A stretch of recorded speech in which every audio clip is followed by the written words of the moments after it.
I didn't mean it. I told Sebastian the baby wasn't his.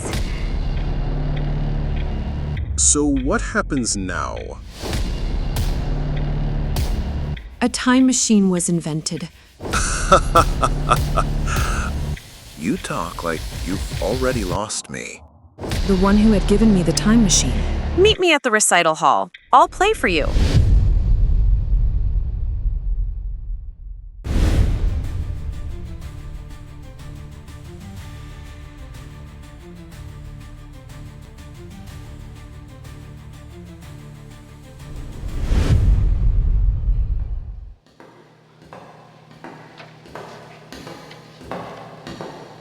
The recital hall was nearly empty when I arrived. Just a few scattered chairs, sunlight pouring in through the tall windows, dust dancing in golden beams, and Sebastian standing on stage, adjusting the bench, rolling up the sleeves of his crisp button-down. His fingers looked steady, confident, whole. He looked up when I stepped in, and for a moment, we just stared at each other. I didn't think you'd come. I didn't think you'd remember. He gave me a half smile. I don't remember everything, but I remember enough. I remember pain and a lot of silence, but I also remember a girl who stayed. A girl who smiled even when I didn't deserve it. And now? Now, I want to play something I wrote for you. I think I've always been trying to write it. I just never got the ending right. Sebastian sat down and rested his fingers on the keys, and when the music began, I felt the past unravel.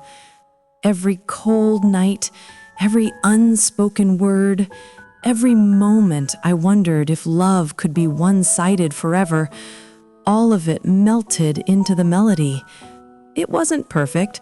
Some notes trembled, others missed, but it was real, alive. And when the final chord rang out and he looked up at me with glassy eyes, I finally understood. I had gone back to save him, but in doing so, I had saved myself too. The final note hung in the air like a breath held too long. Then, silence. Sebastian stayed seated at the piano, his fingers resting lightly on the keys, as though letting go would make the moment vanish.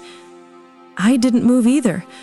For the first time in years, or maybe lifetimes, there was nothing left to run from.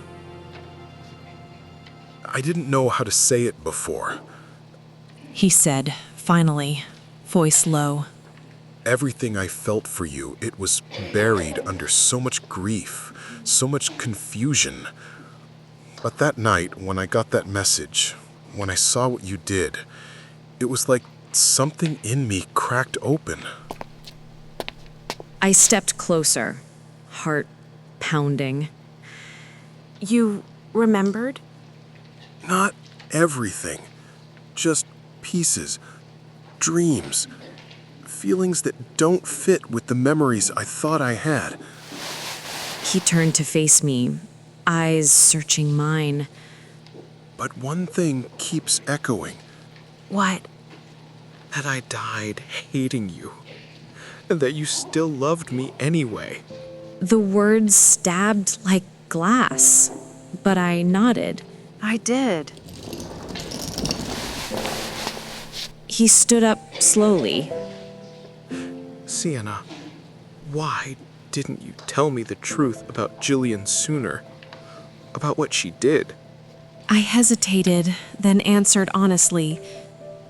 Because you needed to find the truth for yourself.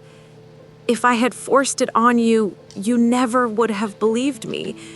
You would have hated me more. He looked down at the stage floor, guilt tightening his features. I was so blind. I thought I was fighting for something pure, but it was a lie. It wasn't your fault. I said softly. You love someone and she broke you. But Sebastian, you still saved me. 3 times, even when I didn't deserve it. He looked back up, eyes glistening. You always deserve to be saved. I just didn't know how to show you that. A long silence followed. Then, with hesitant steps, he walked toward me. I don't want to waste this second chance. I don't know what changed or how we got here, but I want to try again. With everything honest between us this time. I held my breath. I don't need a perfect version of the past. I just need to know if you're willing to walk forward with me now. My voice cracked when I answered. Sebastian, I never stopped walking. I just didn't know if you'd ever turn around. He exhaled a laugh, shaky, almost disbelieving. Then, without another word, he pulled me into a hug so fierce it stole the air from my lungs. His arms weren't cold or reluctant anymore. They were steady, warm, real. And for the first time since the day I saw him die, I let myself believe it was over, that the pain, the loss, the ache of wondering what if had finally been rewritten. As we stood there in the quiet of the recital hall, his voice broke the silence one more time. I don't know what our story is anymore, but I want to write a new one. I looked up at him, heart full. So do I. And somewhere in the echo of fading piano notes, our second chance truly began. Sebastian and I walked out of the recital hall into a world that felt unfamiliar, like slipping into a story I'd never read before. The sky was pale with morning light, the streets still quiet.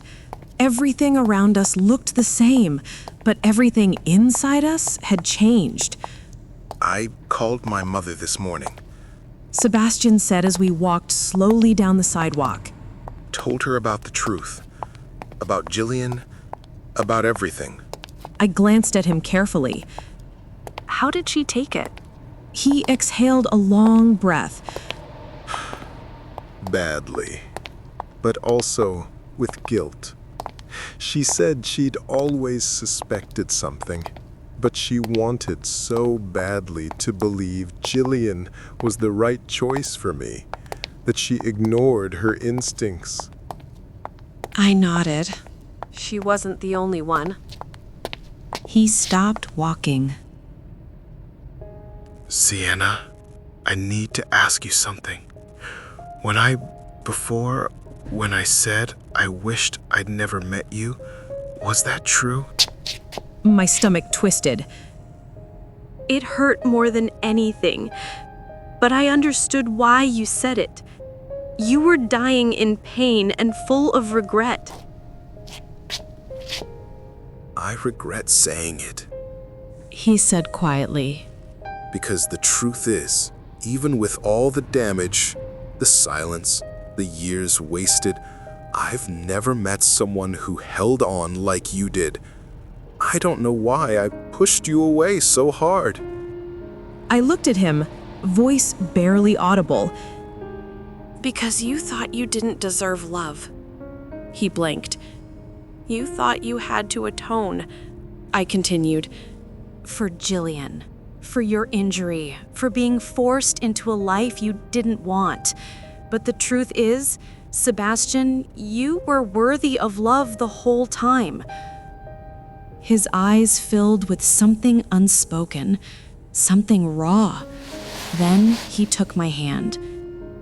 So, what now? Do we try again? Start over? I paused, squeezing his fingers gently. We don't need to start over. We need to start forward. He smiled faintly, the kind of smile that didn't reach his lips before, but now began to. That afternoon, we sat at a small cafe, something ordinary we hadn't done in what felt like forever. Sebastian scrolled through his phone and then looked up, brow furrowed. You applied to study abroad, but didn't go? Not in this timeline, I answered, sipping my tea. You always wanted to go. Why didn't you? He tilted his head. I looked at him, then down at the table. Because back then, I was too afraid to live without you. Even when you didn't love me, I couldn't let go. He leaned forward. And now, I still love you, I whispered. But this time, I love myself too. So if I go, it won't be because I'm running away. It'll be because I'm chasing something that matters to me. He smiled. Then I'll write to you every day. You'd better. I don't forgive easily anymore. He laughed, a sound I hadn't heard from him in years. Not forced, not polite, but real. For a long moment, we just looked at each other. It wasn't perfect, it was better, because this time it was chosen. No guilt, no obligation, no time machines, just us. Two people who had hurt, healed, and somehow found our way back. And as the sun dipped behind the buildings, lighting the sky in soft orange and gold, I knew this wasn't a borrowed life anymore. This was our beginning.